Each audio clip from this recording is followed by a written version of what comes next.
कांग्रेस का दलित कार्ड लालू के लिए बन सकता है खुशी की वजह। कैसा है आरजेडी और दलित का समीकरण? क्या एनडीए के दलित वोट में होगा बिखराव? बिहार विधानसभा चुनाव से पहले कांग्रेस दिल्ली वाले मोड में है। दरअसल कांग्रेस चाहती है कि वह राज्य में अपने पैरों के बल पर खड़ी हो सके, क्योंकि पिछले कुछ चुनावों से कांग्रेस की पहचान आरजेडी के पिछलग्गू जैसी हो गई थी। यही वजह है कि पार्टी अब इस छवि से बाहर निकलना चाहती है। अभी तक की जो तस्वीर बन रही है उससे तो ऐसा लग रहा है कि पार्टी इसके लिए महागठबंधन भी छोड़ सकती है। हालांकि अभी इस तरह से कोई संकेत पार्टी के बड़े नेताओं की ओर से नहीं आए हैं, लेकिन कांग्रेस बिहार में जिस तरह दलित कार्ड खेल रही है उससे तो आरजेडी मुखिया लालू प्रसाद यादव के लिए खुशी होने का कारण हो सकता है, क्योंकि विधानसभा चुनावों में कांग्रेस और आरजेडी अगर एक साथ लड़ते हैं या अलग अलग लड़ते हैं तो दोनों ही स्थितियों में कांग्रेस का दलित कार्ड आरजेडी के लिए फायदेमंद साबित होने वाला है। तो आइए बिहार में दलित राजनीति के इस गणित को इत्मीनान से समझते हैं। दलित और एनडीए वोट। बिहार में एनडीए की दलित राजनीति आज सबसे बेहतर स्थिति में है। राज्य में दलित समुदाय की आबादी लगभग 20% है। जाहिर है कि राज्य की राजनीति में इनकी निर्णायक भूमिका है।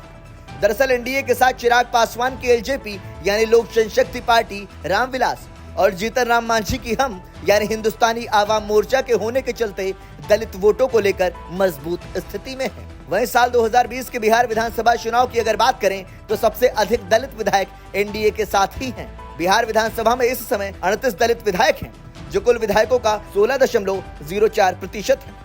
इनमें से 22 एनडीए के हैं, जबकि 16 महागठबंधन यानी आरजेडी, कांग्रेस और वाम दलों के गठबंधन के हैं। ऐसे में इससे पता चलता है कि 2020 के चुनावों तक दलितों की सबसे पसंदीदा पार्टी एनडीए ही थी, जबकि 2024 के लोकसभा चुनाव में भी एनडीए ने बिहार की 40 में से 30 सीटें जीती, जिसमें जेडीयू ने 12, बीजेपी ने 12, एलजेपी रामविलास ने 5 और जीतन राम मांझी की पार्टी ने 1 सीट हासिल की। चिराग पासवान और जीतन राम मांझी जैसे दलित नेताओं की मौजूदगी ने एनडीए को दलित समुदाय में मजबूत आधार प्रदान किया है। चिराग पासवान और जीतन राम मांझी जैसे नेता न केवल अपने समुदाय में लोकप्रिय हैं, बल्कि केंद्र सरकार में मंत्री पद हासिल कर दलितों को राजनीतिक प्रतिनिधित्व भी दे रहे हैं। दलित और कांग्रेस। दलित कांग्रेस के परंपरागत वोटर रहे। यही कारण है कि जहां बहुजन समाज पार्टी जैसे दलित बेस्ड पार्टियां नहीं हैं, वहां दलितों की स्वाभाविक पार्टी कांग्रेस बन जाती है। पिछले साल हुए लोकसभा चुनाव में जिस तरह से संविधान खतरे में है का नारा देकर कांग्रेस ने अपने परंपरागत वोट्स को एकजुट किया था, वह बहुत कुछ इस बार बिहार विधानसभा चुनावों में भी काम कर सकता है। दरअसल राहुल गांधी जिस तरह से दलित वोटर्स के हितों की बात और संविधान को बचाने का आह्वान करते हैं, उसका कुछ तो असर पड़ेगा ही। साथ ही राहुल गांधी लगातार बिहार में दलित नेताओं से संबंधित कार्यक्रमों में भाग लेने पहुंच रहे हैं। इतना ही नहीं, कांग्रेस ने एक बार फिर राज्य में दलित अध्यक्ष बनाकर दांव चला है। साल 2015 में दलित नेता अशोक चौधरी के अध्यक्ष रहते हुए कांग्रेस 27 सीटें जीतने में कामयाब रही थी। अब एक बार फिर से दलित नेतृत्व के हाथ में कांग्रेस ने कमान सौंप दी है। आपको बता दें कि कुटुंबा के विधायक राजेश राम को बिहार कांग्रेस का नया अध्यक्ष बनाया गया है। राजेश कुमार राम के पिता दिलेश्वर राम भी विधायक रहे हैं। खुद राजेश 2 बार से विधायक हैं। बिहार कांग्रेस में जब भक्त चरण दास प्रभारी थे, तब उन्होंने राजेश राम का नाम अध्यक्ष के पद के लिए भेजा था, लेकिन लालू यादव की सहमति से अखिलेश सिंह अध्यक्ष बन गए थे। आरजेडी और दलित। आरजेडी की स्थापना साल 1997 में लालू प्रसाद यादव ने की थी। शुरू से ही पार्टी की पहचान एक ऐसी पार्टी के रूप में रही जो सामाजिक न्याय, पिछड़े वर्गों, दलितों और मुस्लिम समुदायों के हितों की वकालत करती रही।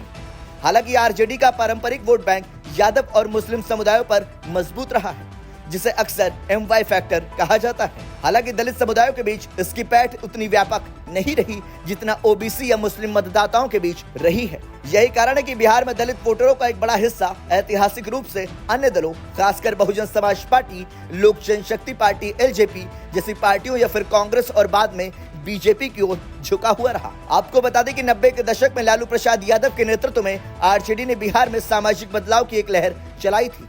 इस दौरान दलितों और अति पिछड़े वर्गों को सशक्त बनाने की बातें जोर शोर से उठाई गई थी। हालांकि बाद में लालू यादव का फोकस मुख्य रूप से यादव और मुस्लिम समुदायों को मजबूत करने की ओर चला गया। दलित वोटर्स के साथ एक और ट्रेंड देखने को मिलता रहा है। दरअसल ओबीसी दबंग जातियां जिस दल के साथ रहती हैं, वहां दलित और अति पिछड़े वर्ग के वोट नहीं जाते हैं। जैसे हरियाणा में जाट, यूपी में यादव और महाराष्ट्र में मराठे जहां वोट देते हैं, वहां दलित अपना वोट देने से परहेज करते हैं।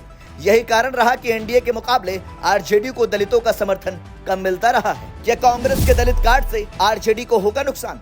दरअसल बिहार में दलित वोटर्स एनडीए के मुकाबले आरजेडी के पास कम ही जाने वाला है। हालांकि कांग्रेस जिस तरह से दलित कार्ड खेल रही है उससे उसे जरूर फायदा मिलने वाला है। इसलिए अगर कांग्रेस महागठबंधन में रहती है तो जाहिर है इसका फायदा आरजेडी को भी होगा। इसी तरह कांग्रेस अगर अकेले चुनाव लड़ती है तो दलित वोट में जो एनडीए को जा रहे थे उनमें कांग्रेस की हिस्सेदारी भी हो जाएगी। यानी कुल मिलाकर त्रिकोणीय लड़ाई में दलित वोट कांग्रेस और बीजेपी के बीच बटेंगे तो जाहिर है कि आरजेडी को फायदा ही होगा, क्योंकि आरजेडी की दलित वोटर्स के बीच पैठ सबसे कमजोर मानी जाती है। ब्यूरो रिपोर्ट, संदेश वाहक।